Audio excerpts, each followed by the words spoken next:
Magandang hapon po. Ngayon po ay December 26, 2025, araw po ng Biyernes. Ito po ang resulta ng 2D Lotto at 3D Lotto ngayong 2 p.m. draw.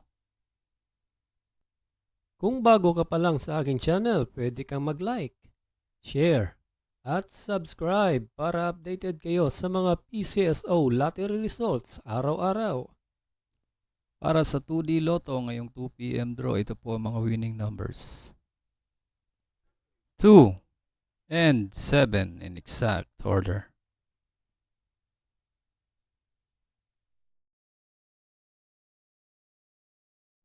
For 3D Lotto ngayong 2 p.m. draw, ito po ang mga winning numbers. 1, 2, and 9 in exact order.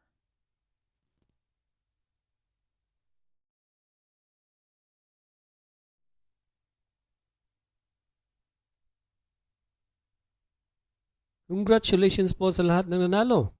At kita-kits po tayo mamayang 5 p.m. draw. Thank you for watching. God bless us all.